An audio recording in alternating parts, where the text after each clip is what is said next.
नमो ओम नमो भगवते वासुदेवाय। भगवते ओम नमो भगवते वासुदेवाय।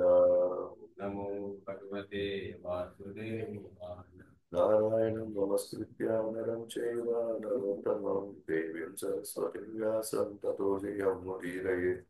नष्टप्रायेषु अभद्रेषु नित्यं भागवत सेवया भगवतीर्गुप्तमश्लोके भक्तिर्भवति नैष्टिकी। कृष्णाय वासुदेवाय देवकी नन्दनाय च नन्दगोपकुमाराय गोविन्दाय नमो नमः। ॐ अज्ञानतिमिरन्दस्य ज्ञानाञ्जनशलाकया चक्षुरुन्मिलितं येन तस्मै श्रीगुरुवे नमः। नमः ॐ विष्णुपादाय कृष्णपृष्ठाय भूतले श्रीमते भक्तिवेदांत स्वामी इति नामिने। नमस्ते सारस्वते देवे गौरवाणी प्रचारिणे निर्विशेष शून्यवादी पाश्चात्य देशतारिणे।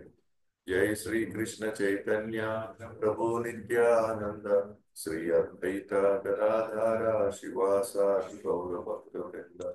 हरे कृष्णा कृष्ण कृष्ण हरे हरे हरे राम राम राम हरे हरे। हरे कृष्णा कृष्ण कृष्ण हरे हरे हरे राम राम राम हरे हरे। हरे कृष्णा कृष्ण कृष्ण हरे हरे हरे राम राम राम हरे। హరే కృష్ణ. అందరికీ భాగవతం క్లాస్ స్వాగతం. మనం గత అధ్యాయంలో మొదటి అధ్యాయం ఏ విధంగా భగవంతుడు అంటే ఎవరు, ఆయన గుణగణాలు ఏంటి, భాగవతం యొక్క ప్రాముఖ్యత, మూడు భాగవతాన్ని ఆస్వాదించమని చెప్పి మనకి ఒక ఆహ్వానం పలుకుతూ ఈ యొక్క భాగవతాన్ని ప్రారంభించడం జరిగింది. ముఖ్యంగా నైమిషారణ్యటువంటి అడవిలో సౌనకాది రీతిలో 1000 సంవత్సరాలు యజ్ఞం చేయాలని నిలబెట్టడంతో వాళ్ళ ఒక రోజు వాళ్ళ కార్యక్రమాలు ఉదయాన్నే వాళ్ళ కార్యక్రమాన్ని మొత్తాన్ని ముగించుకున్న తర్వాత సూత గోస్వామికి వాళ్ళకి వ్యాసాసనం ఇచ్చారు. ఆ వ్యాసాసనంలో ఆయన కూర్చోబెట్టిన తర్వాత ఆయన గురించి కీర్తిస్తూ, ఆయన గుణగణాలను కీర్తిస్తూ ఆయన్ని 6 ప్రశ్నలు వేశారనమాట. 6 ప్రశ్నలు నేను చెప్పుకున్నాము. సాధారణ సాధారణ వ్యక్తులకి చేయవలసిన అత్యంత శ్రేయస్కర కార్యం ఏంటి, మానవజన్మ వచ్చిన తర్వాత చేయవలసిన అత్యంత శ్రేయస్కరమైనటువంటి కార్యం ఏంటి, 2 మొత్తం శాస్త్రాల యొక్క సారం ఏంటి, 3 కృష్ణుడు దేవికి గర్భమున జన్మించవలసిన అవసరం ఏమొచ్చింది, 4 భగవుడి యొక్క పురుష అవతారాలు ఏంటి, 5 భగవుడి యొక్క లీలావతారాలు ఏంటి, 6 ధర్మం ఇప్పుడు ఏ రూపున ఇప్పుడు కలియుగంలో ఉన్నది. ఎందుకంటే కృష్ణుడు వెళ్ళిపోవడంతో ద్వాపరయుగంలో ఆయనతో పాటు ధర్మం కూడా వెళ్ళిపోయింది. కాబట్టి ఇప్పుడు ఎవరి రూపంలో ఇప్పుడు ధర్మం ఉంది, లేదా ధర్మం మనం పొందాలి, లేదా మన ధర్మ సంబంధించిన జ్ఞానం పొందాలంటే మనం ఎవరి నుంచి పొందాలి, ఎక్కడి నుంచి పొందాలి, ఇలాంటి ప్రశ్నలు 6 ప్రశ్నలు వాళ్ళు వేయడం జరిగింది.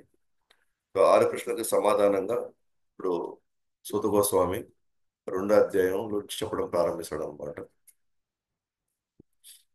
సో ఎప్పుడైతే 2వ అధ్యాయం మనం ప్రవేశించేటప్పుడు మొట్టమొదటిగా ఈ ప్రశ్నకి ఎంతో తృప్తిపడినటువంటి సూత గోస్వామి ఆ అద్భుతమైనటువంటి 6 మహత్తరమైనటువంటి 6 ప్రశ్నలకి సమాధానం ఇవ్వడానికి ఆయన ప్రయత్నిస్తాడు. ప్రయత్నించే ముందు వాళ్ళందరికీ ధన్యవాదాలు చెప్తాడు అనమాట. సో ధన్యవాదాలు ఎందుకు తెలుపుతున్నాడు అని అంటే, ఏ ఏ ప్రశ్నలు అయితే లోకానికి మొత్తానికి ఉపయోగపడుతుందో, లోకానికి మొత్తానికి వాళ్ళకి అన్ని సమస్యల నుంచి పరిష్కారం ఇస్తుంది, వాళ్ళని శాశ్వతంగా ఇక్కడి నుంచి బయటపడడానికి కావాల్సిన ఏ ప్రశ్నలు వేసినా సరే అది ఉత్తమమైన ప్రశ్నలు వేసినట్టు అనమాట. కాబట్టి వాళ్ళని వాళ్ళకి కులంతో చెప్తూ సూత గోస్వామి భాగవతం చెప్పే ముందర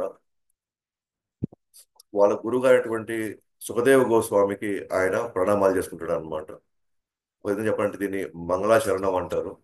ఎవరైనా సరే ఆధ్యాత్మిక ప్రవచనం ఇచ్చే ముందర ఖచ్చితంగా వాళ్ళ గురువుని, ఆ గురు పరంపరని, ఆ మొట్టమొదటి గురువుని, ఆ తర్వాత దేవదేవుడైనటువంటి భగవంతుణ్ణి అందరినీ వాళ్ళు ప్రార్థించుకుంటారు అనమాట. అదే విధంగా ఇక్కడ కూడా సుఖదేవ గోస్వామి గురించి తాను తలుచుకుంటాడు. ఎవరు? సూత గోస్వామి తలుచుకుంటారు అనమాట. ఆ ఇక్కడ ముఖ్యంగా మూడవ శ్లోకంలో కానీ గమనిస్తే, యస్వానుభావమఖిలం శృతిసారమేకం ఆధ్యాత్మ దీపం అతితిర్షతాం తమోందం సంసారిణాం కరుణయా పురాణ గుహ్యం తం వ్యాససూనం ఉపయామి గురుం మునీనాం. సో ఇది ఎవరి గురించి మాట్లాడుతున్నారంటే సుఖదేవ గోస్వామి గురించి మాట్లాడుతున్నారు. ఆయన అందరి గురువుల కంటే ఆయన గురువు. ఆయన పైగా రెండోది, ఆయన కరుణతో, ఆయన ఎంతో కరుణతో మనలాంటి బద్ధజీవులకి ఆయన శాస్త్రంలో ఉన్నటువంటి సారమంతా తీసుకొని మనకి ఆధ్యాత్మ దీపం అంటే మనకు కావాల్సినటువంటి అసలైనటువంటి జ్ఞానాన్ని ఆయన మనకి అందిస్తున్నాడు అనమాట. సో అటువంటి శ్రీల సుఖదేవ గోస్వామికి నా ప్రణామాలు నేను తెలుపుతున్నాను అని చెప్పేసి తన కృతజ్ఞత చెప్తున్నాడు అనమాట. అంటే మనకి ఆధ్యాత్మిక జ్ఞానం మనకు రావాలి అంటే ప్రతిరోజు ప్రతి పూట వాళ్ళ గురించి తెలుసుకుంటూ ఉంటేనే వాళ్ళ యొక్క అనుగ్రహంతో మనం ఏదైనా మాట్లాడగలము అని. అట్లనే తర్వాత ఆయన మన నారాయణం నమస్కృత్య నరం చైవ నరోత్తమం దేవీం సరస్వతి వ్యాసం తతో జయం ఉదీరయేత్. అంటే నరనారాయణ ఋషుల్ని, సరస్వతి అమ్మవారిని, తర్వాత శ్రీల వ్యాసదేవ్ వారిని, వాళ్ళందరినీ కూడా తలుచుకుంటున్నాడు అనమాట ఈ శ్లోకం ద్వారా. ఆ తర్వాత ఏ ప్రశ్న అయితే మీరు వేశారో ఆ ప్రశ్నలు చాలా చాలా అద్భుతమైనవి, అది ఆమోద్యోగమైనటువంటి ప్రశ్నలు వేశారు. ఎందుకంటే అవి కృష్ణుడికి సంబంధించిన ప్రశ్నలు కాబట్టి అది అందరికీ మేలు జరుగుతుంది. దానివల్ల అందరి హృదయం తృప్తి పడుతున్నాయి ఈ ప్రశ్నల వల్ల అని చెప్పి ఆ ప్రశ్న యొక్క గొప్పతనం గురించి సూత గోస్వామి వాళ్ళ దగ్గర చెప్తాడు అనమాట. ఇట్లా మునయా సాధు ప్రష్టోహం భవద్భిర్లోక మంగళం యకృత కృష్ణ సంప్రశ్నో ఏనాత్మ సుప్రసీదతి. మీరు వేసినటువంటి ఏవైతే ప్రశ్నలు ఉన్నాయో అది కృష్ణ సంబంధమైంది కాబట్టి భవద్భిర్ లోకమంగళం, లోకంలో అందరికీ మంగళం చేకూరుతుంది. తర్వాత ఏనాత్మ సుప్రసీదతి, ఆత్మని తృప్తిపరుస్తుంది. అది మనందరం కూడా తృప్తి పడాలనుకుంటున్నాం. జీవితకాలం ఎన్నెన్నో రకాలుగా మనం ప్రయత్నిస్తున్నాం. తృప్తి కావడం, తృప్తి పడాలి అంటే కృష్ణ సంబంధ విషయాలు మాత్రమే మనం చర్చించుకోవాలి అన్న విషయాన్ని ఇక్కడ మనకి చెప్తున్నాడు అనమాట. ఆ తర్వాత సూత గోస్వామి మొదటి రెండు ప్రశ్నలకి సమాధానం చెప్తున్నాడు అనమాట. మొదటి ప్రశ్న వచ్చి అందరికీ మెల్లి చేసినటువంటి కార్యం ఏంటి, ఏం చేస్తే సాధారణ జీవులు ఆనందంగా ప్రశాంతంగా ఉండగలుగుతారు, ఏ కార్యం మనం చేయాలి ఇక్కడ, రెండు శాస్త్రాల యొక్క సారం ఏంటి. అయితే 6-7 శ్లోకాల్లో రెండు ప్రశ్నలకు సమాధానం ఒకటే అన్నమాట, అది భక్తి. సో మొదటి ప్రశ్న చేయవలసిన కార్యం ఏంటి, సాధారణ వ్యక్తులు జీవితకాలం చేయాల్సినటువంటి కార్యం ఏంటి అంటే సవై పుంసో పరోధర్మ యతో భక్తిర్ అధోక్షజే అహైతుకి అప్రతిహత యయాత్మ సుప్రసీదతి. సో మానవాళి మొత్తం చేయవలసిన పరోధర్మం, అత్యున్నతమైనటువంటి ధర్మం ఏంటి అని అంటే అది యతో భక్తిర్ అధోక్షజే. యతో భక్తిర్ అధోక్షజుడికి భక్తి చేయాలి, చేయవలసినటువంటి అత్యున్నతమైనటువంటి కార్యక్రమం మానవాళి మొత్తం చేయాల్సింది. యతో భక్తిర్ అధోక్షజే. అధోక్షజే అంటే ఆ దేవదేవుడికి చేయవలసింది ఏంటి, భక్తి. ఆ భక్తి ఎలా ఉండాలంట, ఆ భక్తి అంటే ఏంటంటే అహైతుకి అప్రతిహత. అహైతుకి అంటే ఎటువంటి కోరిక లేకుండా, ఎటువంటి ఆ, మన కోసం మనము అనేటువంటి స్వార్థం లేకుండా. రెండోది అది నిరంతరంగా ఉండాలి. అప్రతిహత అంటే నిరంతరంగా ఉండాలి, అంటే ప్రతి క్షణం మనం ఆయనని మనం తలుచుకుంటూనే ఉంటూ మిగతా మన యొక్క దైనందిన జీవితంలో మనం చేయవలసిన కార్యక్రమాలు మనం చేయాలన్నమాట.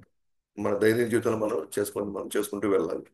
అప్పుడు ఏ ఆత్మ సుప్రసీదతి, అప్పుడు ఒకరి యొక్క మనసు, ఒకరి ఆత్మ తృప్తి పడుతుంది అనమాట. అంటే అధోక్షజి అనే పదం వాడాడు ఇక్కడ, క్షుడు అనే పదం వాడలేదు. భగవంతుడికి నువ్వు నిత్యం నువ్వు భక్తి చేసుకోవాలి. అంటే ఇంక వేరే మార్గం ఏం లేదు ఇక్కడ. ఏది కర్మయోగం, జ్ఞానయోగం, అష్టాంగం కాదు. నువ్వు చేయవలసింది భక్తి. భక్తి అంటే ఏంటి? భగవంతుడిని తృప్తిపరిచేటువంటి కార్యక్రమం, భగవంతుడికి నచ్చినటువంటి కార్యం, భగవంతుడు చేయమన్న కార్యక్రమే మనం చేయాలి. మనకు నచ్చచ్చు, మనకు నచ్చకపోవచ్చు. భగవంతుడికి నచ్చినటువంటి కార్యక్రమం మనం చేయడానికి మనం ప్రయత్నించాలి.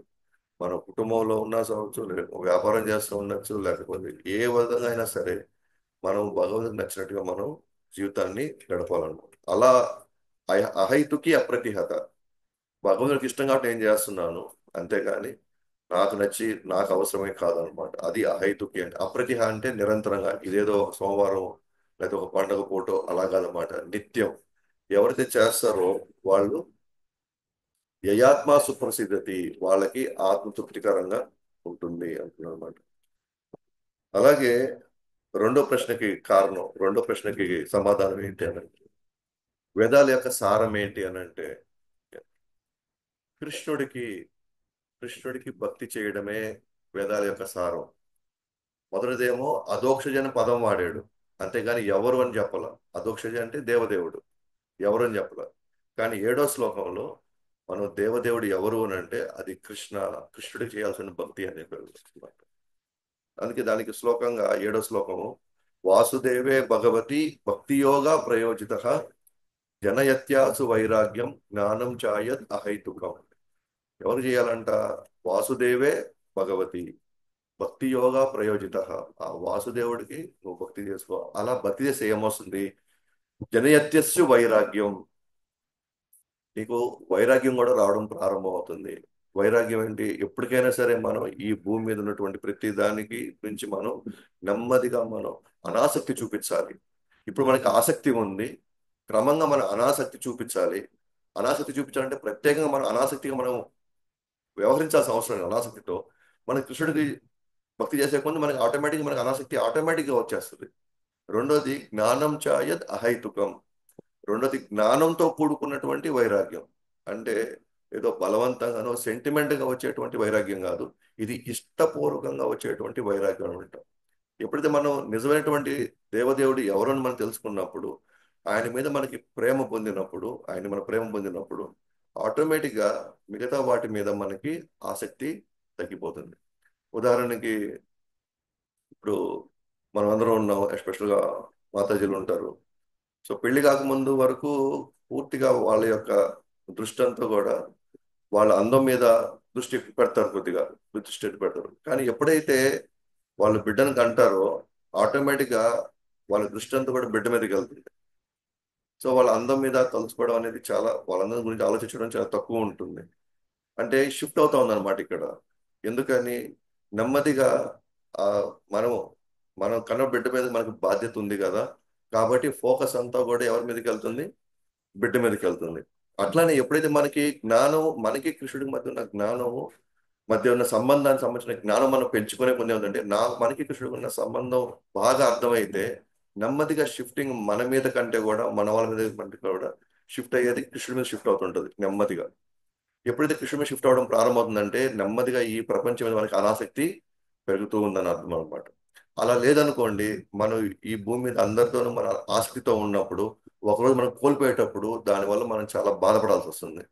అందువల్ల ఎప్పుడైతే మనం కృష్ణుడికి భక్తి చేయడం ప్రారంభిస్తామో నెమ్మదిగా జ్ఞానం పెరగడం ప్రారంభం అవుతుంది. నెమ్మదిగా వైరాగ్యం కూడా పెరగడం ప్రారంభం.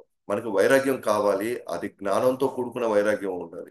అది బలవంతంగానో లేకపోతే ఎమోషనల్ సెంటిమెంట్తో వైరాగ్యం ఉందనుకోండి, అటువంటి వైరాగ్యం వల్ల మనకు పెద్ద ఉపయోగం లేదు. అందువల్ల వేదాల యొక్క సారం, శాస్త్రాల యొక్క సారం ఏంటంటే, ఎప్పుడైతే మనం వాసుదేవుడికి మనం భక్తి చేసుకుంటామో ఆటోమేటిక్గా శాస్త్రాల యొక్క సారము అయినటువంటి జ్ఞానం దొరుకుతుంది. రెండు, దానివల్ల మనకి వైరాగ్యం కూడా మనకి వస్తుంది అనమాట.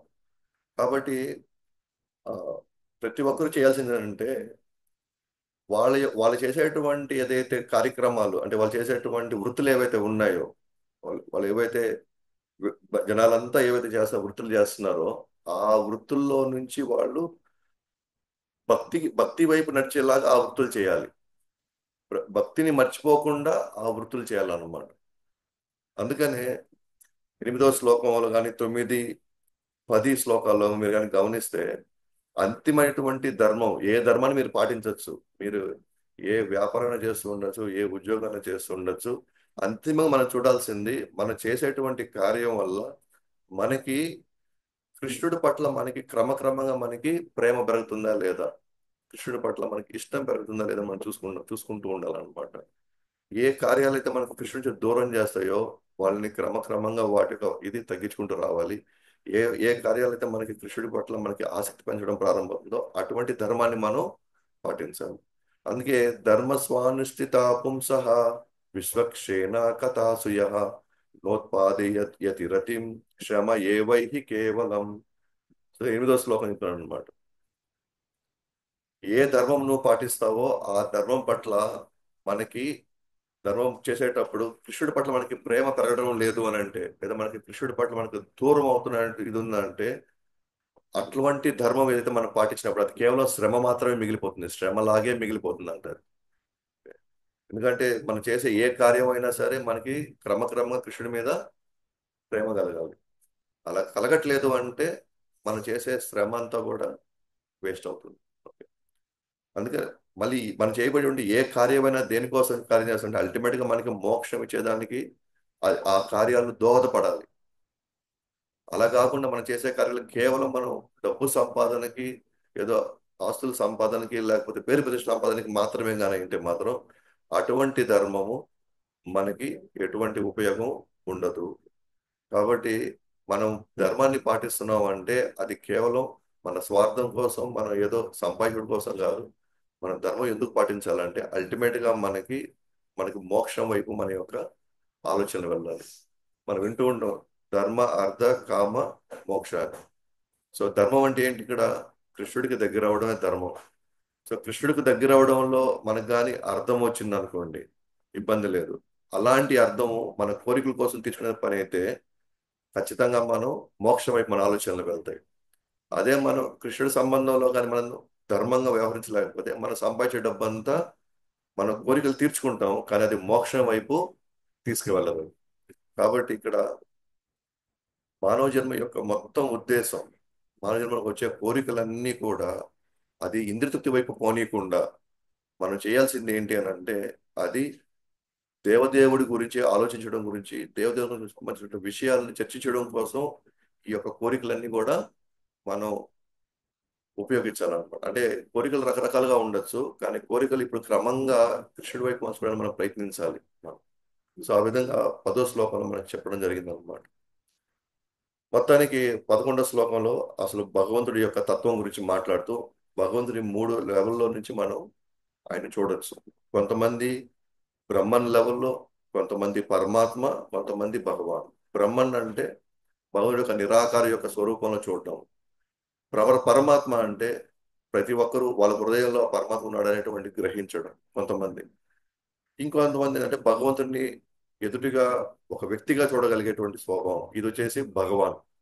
సో 11వ శ్లోకంలో ఆ ఒక్క భగవంతుడే సాధకులు మూడు మూడు యొక్క స్థితిల్లో ఆయన్ని దర్శించుకుంటారు అని చెప్పడం జరిగింది అనమాట. వదంతి తత్తత్వవిద తత్వం యజ్ఞానమద్వయం బ్రహ్మేతి పరమాత్మేతి భగవాన్ ఇది శబ్దతే. ఆ ఒక్క భగవంతుడినే అనేకమైనటువంటి సాధకులు 3 రకాలుగా చూస్తారు. ఒక భగవంతుడినే కొంతమంది బ్రహ్మన్గా చూస్తారు, కొంతమంది ఆయన్ని పరమాత్మగా చూస్తారు, కొంతమంది ఆయన్ని భగవాన్గా చూస్తారు. దీనికి ఉదాహరణగా ప్రభుపాద వారు మనకి సూర్యుడి యొక్క ఎగ్జాంపుల్ ఇస్తారు. సూర్యుడి నుంచి వచ్చేటువంటి కిరణాలు బ్రహ్మన్ అయితే, సూర్యుడి యొక్క ఉపరితలం పరమాత్మ అయితే, సూర్యుడి లోపల సూర్యుడు అనేటువంటి ఒక వ్యక్తి అక్కడ ఉంటాడు అనమాట. ఆయన భగవాన్తో పోల్చాడు అనమాట.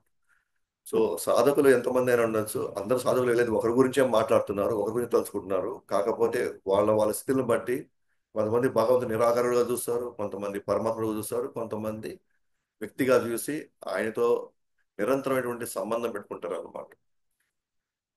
అయితే ఆయన్ని ఆయన గురించి మనం నిత్యం ఆయన గురించి మనం ఆ, ఆయన సాక్షాత్కారం మనం పొందాలి అని అంటే మెయిన్గా చేయాల్సిందంటే వినాలి అనమాట, శ్రవణం చేయాలి బాగా. ఎవరి దగ్గర అయితే ఎవరినైతే మనం గురువు పరంపరను గురువుగా మనం భావించి మన నిత్యం వాళ్ళ దగ్గర నుంచి మనం వింటూ ఉంటామో ఆటోమేటిక్గా వాళ్ళ జ్ఞానం వస్తుంది, వైరాగ్యం వస్తుంది. ఆ తర్వాత క్రమంగా వాళ్ళు భగవంతుని పట్ల భక్తియుత సేవల వాళ్ళు ముందుకు వెళ్తూ ఉంటారు అనమాట. కాబట్టి అంతిమంగా చెప్పడం ఒక ఉద్దేశం ఏంటంటే, ఇక సారం ఏంటంటే, వర్ణాశ్రమ ధర్మం అంతా ఉండేది. ఇప్పుడు మనం చేసేటువంటి కార్యాలు, బాధ్యతలు అన్ని చేసేదంతా కేవలం దేనికోసం అంటే హరిని తృప్తిపరిచామా లేదా అంతిమంగా. అది మొత్తం మన యొక్క జీవిత యొక్క బాధ్యతలన్నిటి యొక్క సారం ఏంటి అంటే, జీవితం యొక్క ఉద్దేశం ఏంటంటే, అంతిమంగా మనం కృష్ణుని తృప్తిపరిచామా లేదా చివరికి.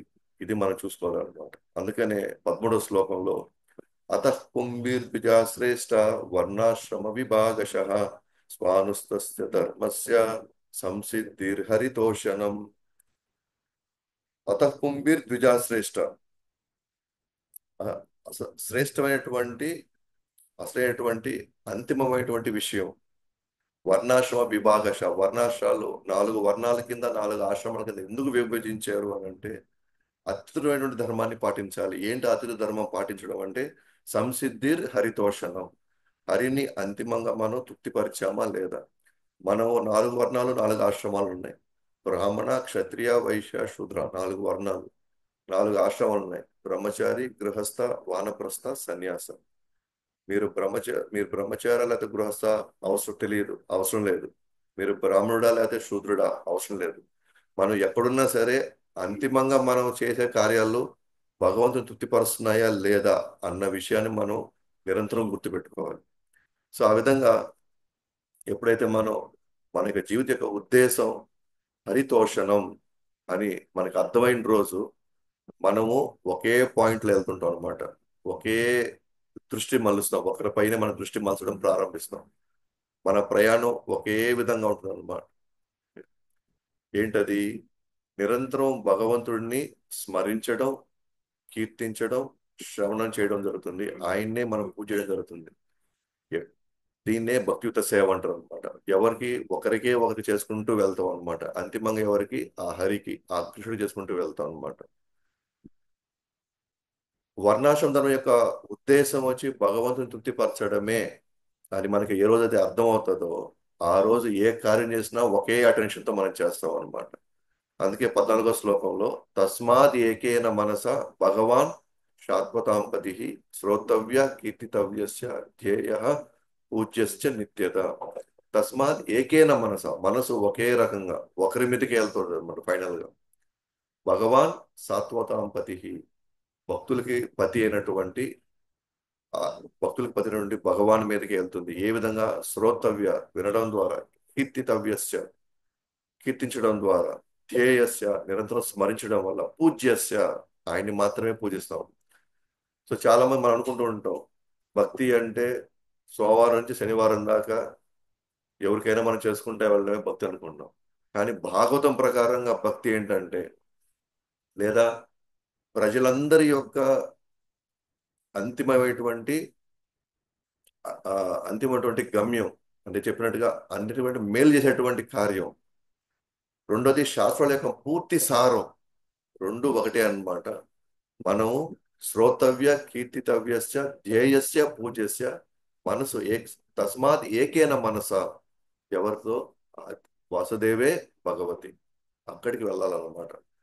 సో కానీ మనం చూస్తామంటే, మన ప్రజలు ఇప్పుడు మనం గమనిస్తామంటే, ఒక్కొక్క కోరిక ఒక్కొక్క దేవత, ఒక్కొక్క కష్టానికి ఒక్కొక్క దేవత, ఒక్కొక్క రోజుకి ఒక్కొక్క దేవత, ఒక్కొక్క పండగకి ఒక్కొక్క దేవత. అట్లా పోను పోను పోను ఇంకా ఇంకా ఇంకా ఇంకా మనసు ఒకరి మీదకి వెళ్ళడం లేదు, రకరకాలుగా వెళ్తా ఉందన్నమాట. దానివల్ల ఏమవుతా ఉంది, మనకి ఎక్కడో కూడా మనసు స్థిరం కావట్లేకపోతుంది. బట్ ఇప్పుడు మనకి భాగవతం ద్వారా స్మృతి కోసం అని చెప్తున్నారు అనమాట. వీళ్ళేసిన 6 ప్రశ్నలకి అత్యుత్తమైన మేలు జరగాలన్న మానవాళి మొత్తానికి వాళ్ళు చేయవలసిన కార్యం ఒకటే. వేదాల మొత్తం యొక్క సారం కూడా ఒకటే. అది కృష్ణుడిని ఏకైన ఒకే మనసుతో ఆయన్ని పూజించడం, కీర్తించడం జరుగుతుంది అనమాట. కాబట్టి ఎవరైతే ఇటువంటి జ్ఞానంతో ఉంటారో వాళ్ళు వాళ్ళ హృదయంలో ఉన్నటువంటి అన్నిటి వికారాలని ఆ జ్ఞానం అనే ఖడ్గంతో వాళ్ళు దాన్ని మొత్తాన్ని వాళ్ళు ఛేదించగలుగుతారు అనమాట. ఎందుకంటే మన హృదయంలో ఒక గ్రంథి ఉంది. గ్రంథి అంటే బాగా చిక్కుబడుకున్నటువంటి, అదే మనకు దారం ఉంది అనుకోండి, ఆ దారం బాగా చిక్కుబడిపోయింది అనుకోండి, దాన్ని ఏమంటారంటే ఒక గ్రంథి అంటారు దాన్ని. ఇప్పుడు ఆ చిక్కుముడులు విప్పాలంటే అంత ఈజీ కాదు. మనకి చాలా సందర్భాలు మనం చూస్తుంటాం, చిక్కు తీయాలని మనం లాస్ట్ తెప్పేసుకుంటున్నాం. ఓకేనా? అట్లానే గత అనేక జన్మల నుంచి కామ క్రోధ మోహ మద మత్సర్యాలు లోపల హృదయం ఒక గ్రంథిలాగే పడిపోయింది అనమాట. అది దాంట్లో ఏ డిటర్జెంట్ వేసినా సరే, ఎంత వాషింగ్ సొల్యూషన్ వేసినా సరే, అది కరగడం లేదు. అది కరగాలంటే కేవలం మనం కృష్ణ సంబంధ జ్ఞానంలో, ఆ జ్ఞానంతో కూడుకున్నటువంటి ఆ ఖడ్గం, జ్ఞానాన్ని కత్తితో పోలుస్తారు. అది ఆ హృదయ గ్రంథి ఆపరేషన్ చేసి దాన్ని బయటికి తీయాల్సిందే కదా. సో అందువల్ల ఇక్కడ అంటున్నారు అనమాట, ఈ కృష్ణుడి యొక్క కథ, కృష్ణుడి యొక్క లీలలు వినే కొంది జ్ఞానం వచ్చే కొన్ని ఆ కత్తి తీసుకొని తనలో హృదయంలో ఉన్నటువంటి ఆ గ్రంథిని అతను తాను కట్ చేసుకోగలుగుతాడు. సో ఆ విధంగా, సో మనం చూసినట్లయితే తర్వాత చివరిగా ఈ రోజుకి 16 నుంచి 21 శ్లోకంలో భక్తి ఏ విధంగా క్రమక్రమంగా మనలో ప్రవేశిస్తుంది, సో భక్తి మన జీవితంలో ఎటువంటి మార్పు తీసుకువస్తుంది, భక్తి చివరికి మనల్ని ఎక్కడ తీసుకుపోయి వదులుతుంది మనల్ని. ఇది 9 స్టేజ్ల భక్తి ఉందన్నమాట. 9 స్టేజెస్ ఉన్నాయి. ఏంటి ఫస్ట్ దేంతో స్టార్ట్ అవుతుంది? శ్రద్ధ, సాధు సంగ, భజన క్రియ, నాలుగోది అనర్థ నివృత్తి, 5 నిష్ఠ, 6 రుచి, 7 ఆసక్తి, 8 భావ, 9 ప్రేమ. అంటే స్టార్ట్ అయింది శ్రద్ధతో స్టార్ట్ అవుతుంది, లాస్ట్కి చివరికి భగవంతుడి మీద ప్రేమతో ముగుస్తుంది అనమాట. ఈ 9 స్టేజ్లకు సంబంధించిన భక్తిని ఇప్పుడు 16 శ్లోకం నుంచి 21 శ్లోకం మధ్యలో చెప్పబడింది అనమాట. సో 16 శ్లోకంలో శుశ్రూషా శ్రద్ధానస్య వాసుదేవ కథారుచి శ్యాన్ మహత్సేవయా విప్రహ పుణ్యతీర్థాని సేవన. ఎవరైతే భక్తులకి సేవ చేసుకుంటూ ఉంటారో వాళ్ళకి కృష్ణ కథ వినాలనేటువంటి ఆసక్తి పెరుగుతుండడం. సో ఫస్ట్ స్టార్ట్ అవడమే ఎవరి భక్తులకి సేవ, భగవంతుడికి సేవ చేయడంతోనే కృష్ణుడి గురించి వినాలన్న ఆసక్తి పెరగడం ప్రారంభమవుతుంది. అంటే భక్తుల సేవ ఏం చేస్తుంది? వెళ్ళి మన హృదయంలో ఉన్న కామక్రోధ మత్సర త్రిగుణాల మీద దాని ప్రభావం చూపించడం వల్ల క్రమంగా ఎప్పుడైతే అల్షడ్ వర్గాలు తగ్గడం ప్రారంభిస్తాయో అప్పుడు కృష్ణుడి మీద శ్రద్ధ పెరగడం ప్రారంభమవుతుంది. అంటే స్టార్ట్ చేసింది దేంతో స్టార్ట్ చేస్తున్నారు? శ్రద్ధతో. ఇప్పుడు భక్తులకు సేవ చేయడం అంటే అదేంటిది? సాధు సంఘ. సో సాధు సంఘం మధ్యలో మనం ఎప్పుడైతే మనం ఉంటామో ఆటోమేటిక్ మనం ఏమి సాధన చెయ్యాలో వాళ్ళ ద్వారా మనం వింటాం అన్నమాట. దీన్ని మనం ఏమంటాం? భజన క్రియ అంటాం. కాబట్టి శుశ్రూషో శ్రద్ధానస్య. సో ఫస్ట్ సాధువుల దగ్గర నుంచి వినడంతోనే ఫస్ట్ శ్రద్ధ ప్రారంభమవుద్ది. ఆ సాధువుల మధ్యలో మనం చేసేటువంటి సేవ, వాళ్ళతో మనం తీసుకునేటువంటి సాంగత్యం, క్రమంగా దాన్ని సాధు సంఘతో మనం తీసుకుంటున్నాం. మూడోది, తద్వారా మనం ఏం చేస్తున్నాం? సాధన అంటే భజన క్రియ స్టార్ట్ చేస్తాం. అంటే శ్రవణం, కీర్తనం, స్మరణం, అర్చనం, వందనం, పాదసేవ, ఇట్లా నవవిధ భక్తి ఉందన్నమాట. అవన్నీ కూడా సాధు సంఘం నుంచి మనం వినడం ద్వారా మాత్రమే అన్నమాట. ఆ తర్వాత శృణ్వతాం స్వకథ కృష్ణ పుణ్యశ్రవణ కీర్తన హృద్యంతస్థో హి అభద్రాని విదునోతి సుహృత్సుతం. ఎప్పుడైతే మనం అది సాధు సంఘంలో మనం వింటూ, ఎప్పుడైతే మనం మన సాధన చేసుకుంటూ వెళ్తామో క్రమంగా అనర్థ నివృత్తి జరుగుతుంది అనమాట. విదునోతి సుహృత్సుతం. అభద్రాన్ని, మన హృదయంలో ఉన్న అభద్రాలన్నిటినీ కడిగి పడేస్తుంది అనమాట. ఏంటి? ఈ కృష్ణ కథ వినడం. ఎవరి మధ్యలో?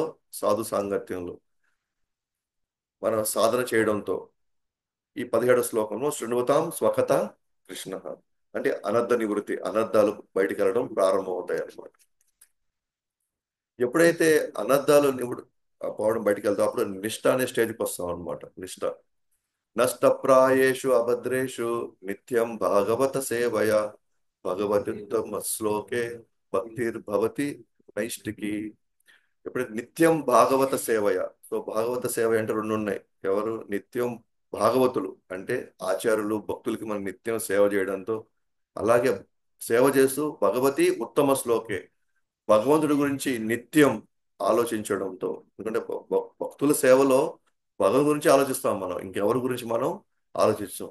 ఇంకో విధంగా చెప్పాలంటే ఎవరైతే నిత్యం ఈ భాగవతాన్ని చదువుతారో, ఏది మన ముందున్నటువంటి శ్రీమద్ భాగవతాన్ని నిత్యం అంటే రోజు అని చదువుతారో, భక్తి భవతి నైష్టికి, నిదానంగా వాళ్ళు అనర్థాలని పక్కకెళ్ళి నిష్ఠ అనే స్టేజ్కి వాళ్ళు రావడం జరుగుతుంది. నిష్ఠ తర్వాత 19 శ్లోకంలో తదా రజస్తమో భావ కామ లోభో లోభోదయశ్చయే చేతయేతేర్ అనావిద్దం స్థితం సత్వే ప్రసీదతి. ఎప్పుడైతే ఈ భక్తుల సాంగత్యంలో రోజు మనం భాగవత వినడం ప్రారంభిస్తామో, క్రమంగా ఏమవుతుంది, అనర్థాలన్నీ పక్కకెళ్ళి నిష్ఠ అనే స్టేజ్కి రావడమే కాకుండా క్రమంగా ఇది ఎక్కడ తీసుకుంటే మనలో ఉన్న రజో తమో సత్వగుణాలన్నింటినీ పూర్తిగా బయటికి లాగేస్తుంది. కామ లోభోదయశ్చయే, మనలో ఉన్న కామము లోభం అన్నిటిని కూడా పూర్తిగా కడిగేస్తుంది. తర్వాత స్థితం సత్వే ప్రసీదతి, మనం ఎక్కడికి వెళ్తామంట, రుచి ఆసక్తి రావడం ప్రారంభమవుతుంది. సో రుచి ఆసక్తి. సో అప్పటి నుంచి ఇంకా కృష్ణుడి మీద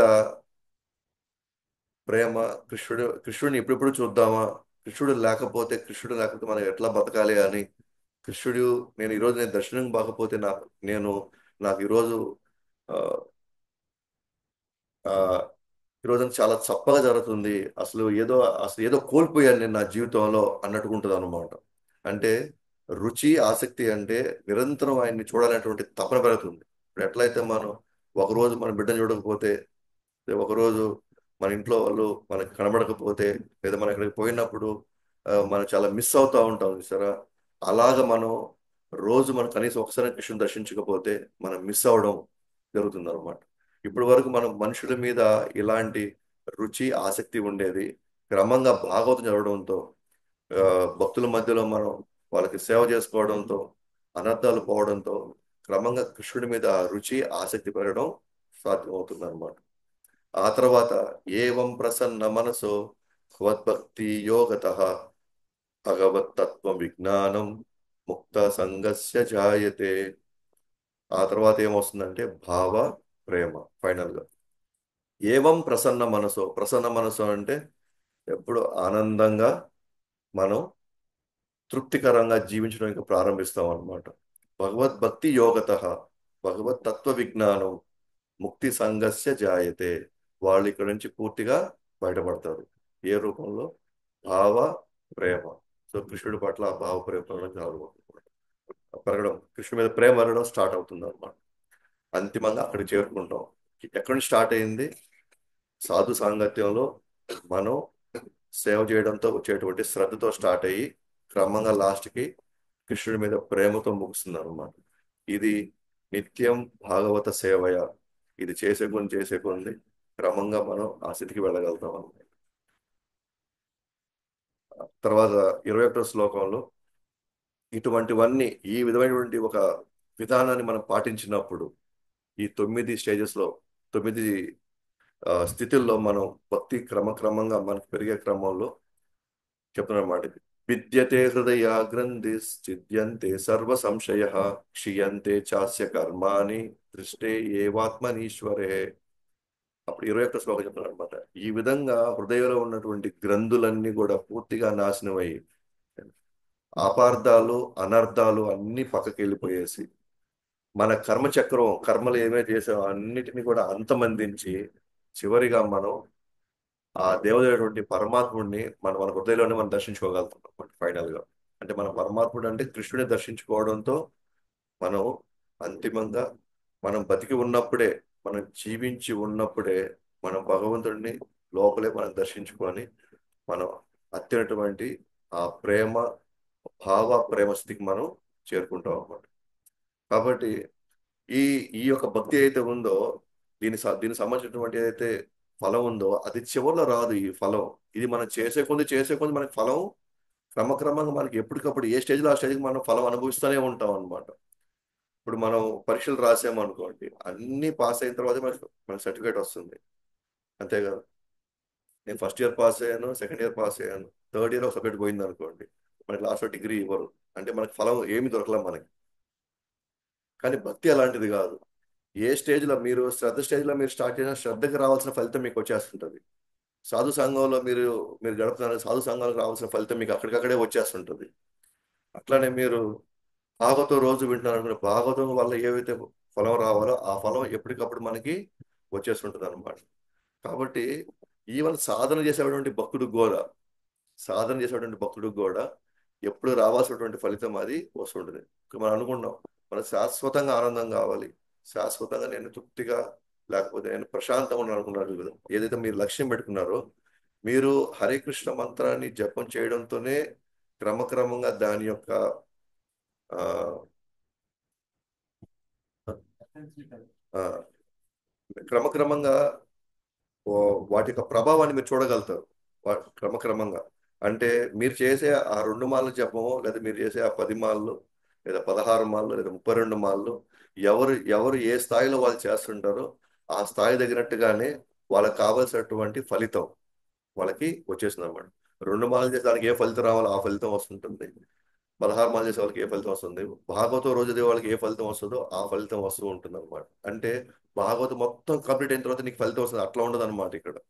లేకపోతే నువ్వు జీవితం అంతా చదివిన తర్వాత అప్పుడు లాస్ట్ లో నీకు దీని యొక్క ప్రయోజనం మీరు చూస్తాం అంటే అట్లా కాదనమాట. ఏ రోజుకి ఆ రోజు ఎప్పటికప్పుడే మీరు చేసేదాన్ని బట్టి మీకు దాని ఫలితం మీరు చూసుకుంటారు. దానికి సంబంధించినటువంటి లక్ష్యం ఏదైతే ఉందో ఆ వైపు మీరు ప్రయాణించడం జరుగుతూ ఉంటుంది అనమాట.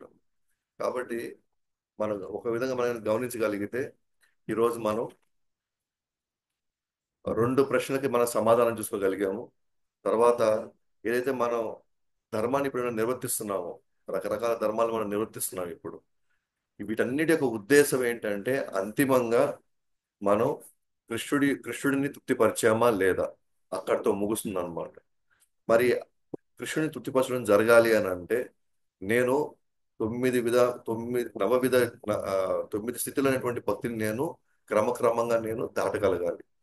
అది శ్రద్ధతో ప్రారంభమై సాధు సంఘ, భజన క్రియ, అనర్థ నివృత్తి, నిష్ట, రుచి, ఆసక్తి, భావ, ప్రేమ. అంటే ఈ క్రమంలో నేను నేను క్రమక్రమంగా ఎదిగి నా హృదయమైనటువంటి గ్రంథులన్నిటిని నేను పూర్తిగా నేను తొలగించుకోగలిగి నేను దేవదేవుడైనటువంటి శ్రీకృష్ణుడిని నేను నిత్యం నాలోనే నేను దర్శించుకునేటువంటి స్థితికి నేను వెళ్ళగలుగుతాను. కాబట్టి మనం ఇప్పటి వరకు మనం జీవితంలో ఎన్నెన్నో కార్యాలు చేసాం, ఎవరెవరో తృప్తిపరచడం మనం ప్రయత్నించాము. కానీ అంతిమంగా మనకు వచ్చినటువంటి ఫలితం ఏంటంటే మళ్ళీ అసంతృప్తి, మళ్ళీ అశాంతి, మనలో ఆ భయాలు అలాగే ఉన్నాయి. ఎటువంటి మార్పు మనం లేకపోగా ఇంకా రాను రాను ఇంకా మన దారుణ స్థితిలోకి వెళ్ళిపోతా ఉన్నాం. సో మీరు 40 సంవత్సరాలు 50 సంవత్సరాలు మనం అందరం కూడా అన్ని రకాల ప్రయత్నాలు చేసాము, మనం తృప్తిగా ఉండాలని, ఆనందంగా ఉండాలని, ప్రశాంతంగా ఉండాలని. దయచేసి అది వర్కౌట్ కాలేదు కాబట్టి మనకు కొంత అనుభవం కూడా వచ్చేసింది. వీటి వల్ల మనకి ఏ రోజు మనం తృప్తి పడే పరిస్థితి రాదు అని మనకి ఒక విధంగా మనం ఆల్మోస్ట్ అడ్జస్ట్ అయిపోయాం అనమాట. మనం ఇప్పుడు ఇంతలే ఇంక ఈ జీవితం ఇంక మనం ఈ విధంగా మనం ఇంకా గడపాల్సిందే అనేటువంటి చాలా మంది ఆ నైరాశ్యంలోకి వచ్చేసి ఉంటారు.